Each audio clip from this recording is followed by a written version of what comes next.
culinary skills जो थी वो बाहर आ जाती थी नेक्स्ट टाइम। तो वाज लाइक ये भी बहुत अच्छा, वो भी बहुत अच्छा। और फिश, फ्रेश वाटर फिश बहुत अच्छी, बड़ी टेस्टी। मैंने इतनी सैल्मन खाई, इतनी सैल्मन खाई, बहुत मज़ा आया, बहुत ज़्यादा। मतलब खाने की तो पूरी एकदम बढ़िया बढ़िया चीज़ें और ए ग्रेड की चीज़ें, वही सेम चीज़ें ब्रांड की आपको इंडिया में मिलती हैं, पर वो क्वालिटी नहीं होती है जो आपको फॉरेन कंट्री में सेम ब्रांड की चीज़ मिल रही है और उसकी क्वालिटी होती है। कभी कभी मेरी ड्यूटी भी लगती थी खाना बनाने की। सब बोलते थे कि मैम आज आप बना दीजिए खाना, आज कुक के हाथ के खाने का मन नहीं करा। तो अगर आप अपने लिए, ऐसा रूल है शिप में कि आप अकेला अपने लिए खाना नहीं बनाओगे, खाना बनेगा तो सब पूरी शिप क्रू मेंबर्स के लिए, सबके लिए जितने भी हैं लोग शिप पे, सबके लिए बनेगा वो खाना। तो मैंने खूब बड़े बड़े उस पे, और मुझे वैसे भी कुकिंग का बहुत शौक है, तो मैंने खूब कुकिंग करी वहाँ पे, सबको बहुत कुछ खिलाया। और अभी तक सब मैसेजेस करके मुझे बहुत याद करते हैं मेरे हाथ के खाने का। तो सब ने बहुत प्रेज़ वगैरह करी। तो अब फिर मैंने 2 बार बनाया तो एवरी वीक सब बोलने शुरू हो गए। ये टैंकर शिप की बात बता रही हूँ। एवरी वीक एक्चुअली फिलिपिनो थे कुक, सब मतलब उनका खाने का टेस्ट ना सेम ही होता है, चाहे वो करीज बना रहे हैं, चाहे वो बिरयानी बना रहे हैं, चाहे वो कुछ बना रहे हैं, सब में मतलब भिंडी में भी खड़े मसाले होते थे। उल्टा कहते कि फिर मेरे को बोलते थे कि मैम आप बनाओ। पर वहाँ पे जो कैप्टन सर थे टैंकर शिप में, he was a very very very very brilliant cook. इतना मज़ेदार खाना बनाते थे ना, और वो डेली बनाते थे। Use to cook daily 1 meal, he use to cook for every single person. And मैंने पहली शिप ऐसी देखी जिसमें इतनी सारी वेजिटेबल्स लोग खाते थे। नहीं तो वेजिटेबल्स क्या होती है, एक वेजिटेबल होती है, एक मीट होता है और साथ में एक साइड डिश होती है, ऐसे होता है सारा वहाँ पे ना। पर मैक्सिमम वेजिटेबल्स तीनों टाइम मैंने कभी नहीं किसी शिप में देखी थी। और उस शिप में, and because captain was vegetarian, इस वजह से बहुत सारी वेजीज आती थी और मज़ा आ जाता था। ऐसी ऐसी वेजीज इंडिया में नहीं मिलती हैं खाने को, अगर मिलती भी हैं तो बहुत एक्सपेंसिव होती हैं, पर वहाँ पे खाने में बहुत मज़ा आया। तो और उसी शिप की बात बताती हूँ, टैंकर शिप की ही। तो अब एक और मैं आपको एंट्री बताती हूँ, बड़ी खतरनाक एंट्री। बाय गॉड, मैं तो देख के मैंने अपनी मतलब पलक भी नहीं झपकी, मैं देखती रही कि अरे अरे भगवान, मेरे लिए हो सकता है, सबके लिए, वो जो शिप पे काम करते हैं, जो शिप्पीज हैं, उनके लिए नॉर्मल हो, पर मेरे लिए it was not at all normal. ये नॉर्मल नहीं था बिल्कुल भी। उनके लिए नॉर्मल सी बात होगी, हाँ ठीक है शिप पे आना पहुंचना, जैसे मेरे हस्बैंड के लिए भी बहुत नॉर्मल सी बात थी, पर मेरे लिए नहीं थी, क्योंकि मैं फर्स्ट टाइम देख रही थी कि ऐसा भी होता है, ऐसे भी चढ़ते हैं शिप के ऊपर। तो क्या था, चेंज ओवर था कैप्टन्स का। वही कैप्टन सर ने, जो बहुत अच्छे कुक थे, उन्होंने साइन ऑफ करना था और नए कैप्टन ने आना था। तो जैसे साइन ऑफ से पहले जैसे वो करते हैं, हैंडलिंग ओवर होता है, तो मैं और जो पुराने कैप्टन थे, we were standing on the bridge. तो उन्होंने आना था शिप पे, नए कैप्टन ने। तो मेरे को लगा शायद वैसे ही चढ़ के आएंगे जैसे मैं आई हूँ, पर नहीं जी, बोले कि वेव्स बहुत बड़ी बड़ी हैं, तो शिप जो है वो टिक नहीं पा रही है, जो पैसेंजर शिप है वो नहीं टिक पा रही है। तो अब बॉय लाए, बॉय पे चढ़ के, मैं कहूँ बॉय क्या चीज़ होती है भाई, बॉय पे चढ़ के, मतलब मुझे लगा शायद पता नहीं किसी को कंधे पे बिठा के लेके आना होगा, ले मैन। ठीक है, पर जब एक्चुअल में देखा, बॉयज लाइक वो नेट होता है, नेट में पाँव फंसा के हाथ पकड़ के उसको ऊपर खींच लेते हैं, तो वो चढ़ के लटक के आ जाते हैं। अरे मैंने देखा वो पहले सेफ्टी वो जैकेट वगैरह पहन के, तो बड़े आराम से एक पॉकेट में हाथ डाल के कैप्टन ऊपर चढ़े आ रहे हैं। मैं देख रहा हूँ झूलते हुए आ रहे हैं, ऐसे ऐसे झूल रहा है उनका वो बॉय, और वो पहुँच रहे हैं, नेट जो है उनका ऐसे ऐसे झूलता हुआ चल रहा है और वो नीचे। अरे मैं कहूँ अगर बाई चांस, और बड़े आराम से एक हाथ से पकड़ के दूसरा हाथ पॉकेट में डाल के बिल्कुल एकदम से अक्षय कुमार की तरह, स्टंट मैन की तरह वो पहुँच गए ऊपर। अब मैं मतलब जैसे वो घूमते लटकते आ रहे थे, मेरी सांस सूख रही थी कि ये क्या है, बाई चांस थोड़ा सा भी हाथ स्लिप होते हैं, कुछ होता है, ये तो नीचे पहुंच जाएंगे समुंदर में। पर नहीं, वो एक्सपर्ट होते हैं। पर मेरे लिए वो बहुत खतरनाक थी, बहुत खतरनाक, बहुत ज़्यादा खतरनाक थी। और फिर अब आती हूँ मैं वापस, जो टैंकर था जिसपे मैं, जो पहले वाला टैंकर था, तो ये वाली शिप में भी मैं अकेली लेडी थी, और पर बहुत मज़ा आया। खाना भी बहुत अच्छा था, इंडियन कुक था, अवधी कुक था लखनऊ का। अरे माय गॉड, इतना बढ़िया खाना, इतना बढ़िया, क्या 5 स्टार का खाना भी होगा उसके आगे। मतलब पंप करते थे हम, जितना पंप, अरे कुक वेरी टेस्टी, अरे chief very tasty, chief very tasty, उतना ही बढ़िया खाना और उतनी बढ़िया चीज़ें। मेरी रूटीन ऐसे सेट थी, जैसे सुबह उठती थी तो मैं ब्लैक कॉफ़ी लेती थी, तो ब्लैक कॉफ़ी लेके मैंने सीधा जिम पहुंच जाना। 1 घंटा मैंने पूरा जिम में रनिंग करनी ट्रेडमिल पे, और फिर उसके बाद 2 बार जिम जाती थी, एक सुबह जाती थी और एक शाम को जाती थी। एकदम से पूरी लीन फिट होके आई थी मैं खा पी के फिट होके आई थी पूरी एकदम से। तो टाइम भी बहुत अच्छा से पास हो जाता था, कभी ऊपर ब्रिज पे चले जाते थे, कभी कहाँ। यहाँ पे मैं थोड़ी क्लिप्स भी ऐड करूँगी, ऊपर मैं वेव्स आपको दिखाऊंगी। हाँ, वेव से याद आया, एक दिन क्या हुआ, बहुत ख़राब वेदर था, बहुत ज़्यादा ख़राब वेदर था। मतलब मेरे हस्बैंड को तो इनफैक्ट चोट भी लग गई थी, रोलिंग बहुत ज़्यादा हो रही थी, बहुत ज़्यादा रोलिंग हो रही थी। तो वो इंजन रूम से ऊपर आ रहे थे रूम की, अपने कैबिन की तरफ, तो रोलिंग बहुत ज़्यादा हो रही थी। तो पैर जैसे उन्होंने उस पर, एक्चुअली लोहे की स्टेयर्स होती है ना इंजन रूम में नीचे पहुंचने के लिए, तो लोहे की स्टेयर्स थी, तो पैर उनका कहीं समहाउ बैलेंस नहीं हुआ, तो उनका स्लिप होके उनका फोरहेड ना रेलिंग पे लगा और यहाँ पे कट पड़ गया and blood started to come. मुझे नहीं बताया, मुझे किसी ने भी इन्फॉर्म नहीं किया। मैं ऊपर अपने केबिन में ही थी, पर मुझे किसी ने इन्फॉर्म नहीं किया। सब अपनी वो लगा के मेडिसिन वगैरह लगा के ऊपर आ गए रूम में। तो मैं देखूँ, मैंने कहा मोहित कुछ मुझे चेंज लग रहा है, यहाँ पे कुछ हुआ है क्या? तो मैं पास जाके देखा, तो मैंने कहा ये तो चोट लगी है। कहते हाँ मेरे अभी थोड़ी देर पहले। मैंने कहा आपने मुझे बताया नहीं, आपने मुझे बुलाया, मैं तो ऊपर थी। कहते नहीं तू घबरा जाती इसलिए मैंने नहीं बताया तुझे। तो चलो, पर मैं हैट्स ऑफ करती हूँ सारे शिपिस को, कुछ हो जाए कुछ भी हो जाए, पर ये लोग अपनी ड्यूटी से पीछे नहीं हटते हैं। मेरे हस्बैंड वो second engineer at that time, तो उनकी रात की वॉच थी। मैंने बोला वॉच अपनी किसी और को दे दो या कुछ मैनेज कर लो, आप रेस्ट कर लो, आपके काफ़ी चोट लगी है यहाँ पे, आप रेस्ट कर लो। कहते नहीं मेरी ड्यूटी है, मैं ही पूरी करूँगा, मैं किसी को क्यों, किसी का रेस्ट टाइम मैं क्यों लूँ, I will not take anybody's rest time. तो वो गए। फिर मैं जाके थोड़ी देर बाद रोलिंग में ही मैं जाके, मैंने डॉक्टर को बिठाया रूम में, तो रोलिंग में ही जाके मैं 2-3 बार उनको नीचे चेक करके आई।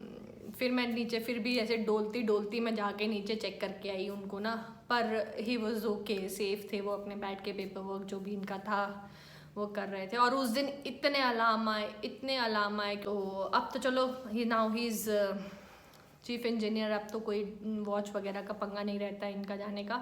पर मैंने अभी उनके साथ as a chief engineer, my husband, मैंने उनके साथ अभी तक सेल नहीं किया है। वो सेकेंड टाइम ही मेरे हस्बैंड गए हैं बीच अपना ये एज अ चीफ इंजीनियर, क्योंकि फर्स्ट वॉयज में आप जा नहीं सकते, जब आपकी प्रमोशन का फर्स्ट कॉन्ट्रैक्ट होता है, फर्स्ट कॉन्ट्रैक्ट में वो नहीं कैरी कर सकते प्रमोशन के बाद।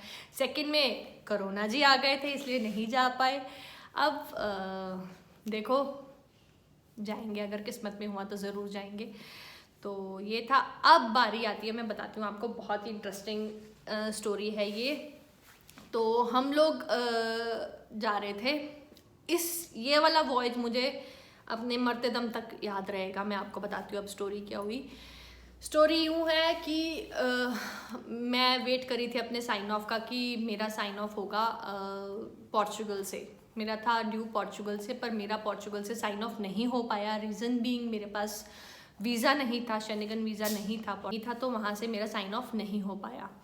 तो फिर बोला कि नेक्स्ट पोर्ट पे, फ्रांस है शायद नेक्स्ट पोर्ट, तो फ्रांस से हो जाएगा आपका। हमने कहा वहाँ पे मिल जाता है, एग्जिट वीज़ा मिल जाता है वहाँ पे, पोर्चुगल में मिलना नहीं ईजी नहीं होता है। तो वहाँ से तो निकल गए। अभी इट वॉज नॉट डेफिनेट कि इट विल बी फ्रांस और नॉट, बट 50% था कि फ्रांस है, 50% नहीं पता था कहाँ था। अभी ऑर्डर आ गए थे कि वहाँ से निकलो आप, पोर्चुगल से आप निकलो। तो हम लोग पोर्चुगल से निकले, तो बीच में 2 दिन बाद पता लग गया कि ये जा रहा है अफ्रीका साइड, नाइजीरिया साइड। अब ना मैं उतरते बनूं ना मैं चढ़ते बनूं, नाइजीरिया। अरे, और रोज़ खबरें आ रही हैं वहाँ पे, पायरेट्स अटैक हो रहे हैं। मैं तो रोज़ मोहित की जान, मोहित पीहू बच जाएगी ना, मोहित हम बच जाएंगे ना फिर मैं प्लान ऑफ एक्शन बनाने लग गई, जाके हम उसमें छुप जाएंगे ना, सिटाडेल में जाके छुप जाएंगे। तो if I am right, Citadel ही होता है, yes I guess I am right, if I am wrong please excuse me. तो सिटाडेल में छुपेंगे, मैं ऐसे प्लान ऑफ एक्शन बनाने लग गई कि चलो जाऊंगी तो मैं ये चीज़ें साथ रख लेती हूँ कि पीहू को भूख लगे तो ये चिल्लाए नहीं तो मैं इसको खाना दे दूँ। छुप के बैठना होता है ना। तो फिर रोज़ खबरें सुनने को आए कि अटैक हो रहा है, अटैक हो रहा है। एक दिन मैं ऊपर शिप पे थी, तो एक ना अनसस्पेक्टेड सी बोट थी, वो आ रही थी, तो उसकी डिटेल कैप्टन ने पता करने की कोशिश करी रडार के अंदर, तो डिटेल्स नहीं आ रही थी। तो हम लोग तो डर गए। कैप्टन ने चीफ ऑफिसर को बोला कि बुलेट प्रूफ जैकेट मेरी लेके रख दो सामने। अरे बस इतनी बोलने की देर थी, मेरी तो हालत टाइट।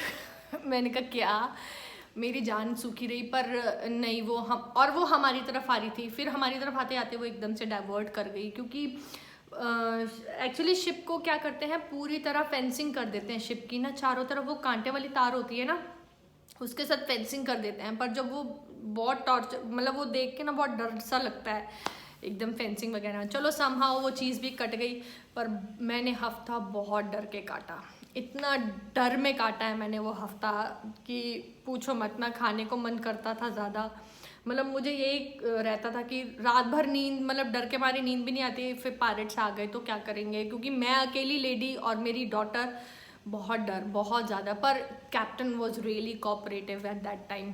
और फिर बोले कि अब हमारा ये पंगा कि हमारे पास वीज़ा तो नहीं था, नाइजीरियन वीज़ा, तो और मतलब वहाँ पे तो अननेसेसरली एक्सपेंसिव, अगर वो देख ले कि इनका कसूर है तो इतना एक्सपेंसिव कर देते हैं कि मेरे हस्बैंड की एक मंथ, हम तो 2 थे ना, तो 2 मंथ्स की सैलरी बिल्कुल खा जाएंगे वो, ऐसा था। तो कैप्टन ने बोला कि नहीं, मैं ऐसा होने नहीं दूंगा, तो कुछ करते हैं, let's see what we can do.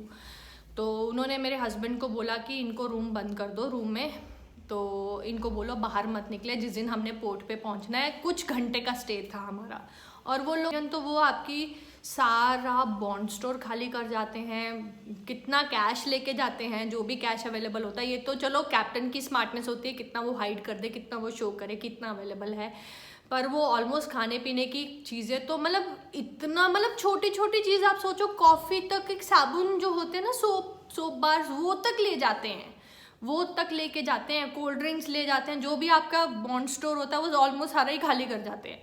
तो पहले थोड़ी बहुत चीज़ें उठा के इधर उधर करनी पड़ती है, पर फिर भी वो रिकॉर्ड्स भी देख लेते हैं। तो जी क्या हुआ, अब जो सेकंड इंजीनियर का रूम होता है वो बॉन्ड स्टोर के बिल्कुल ऑपोजिट था, उस वाले में।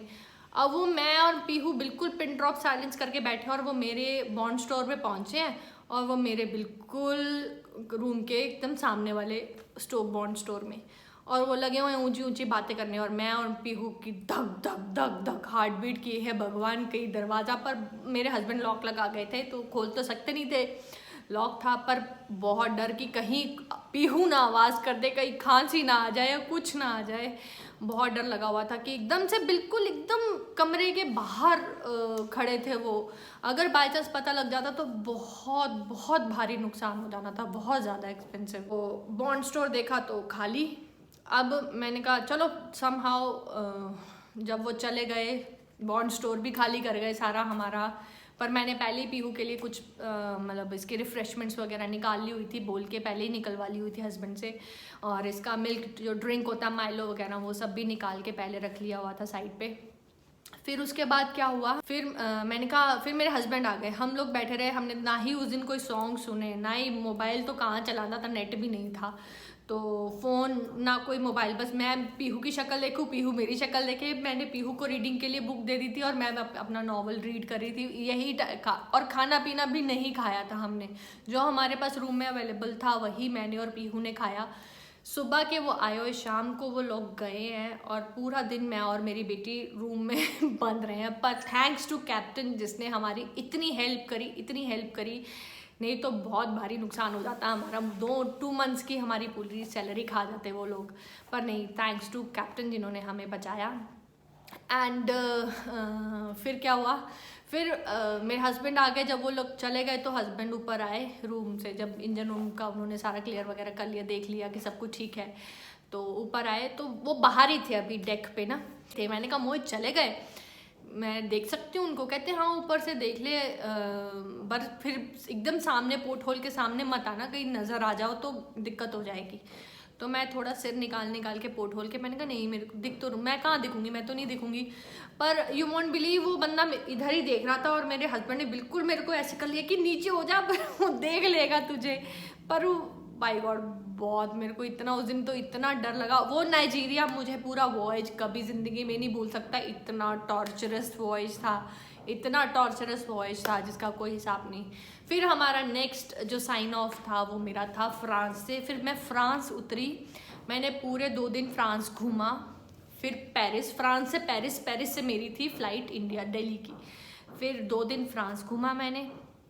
फिर तीसरे दिन, एक दिन तो मेरे हस्बैंड को छुट्टी नहीं मिली क्योंकि पोर्ट जिस दिन पहुंचे उस दिन तो वैसे ही बहुत सारा काम होता है।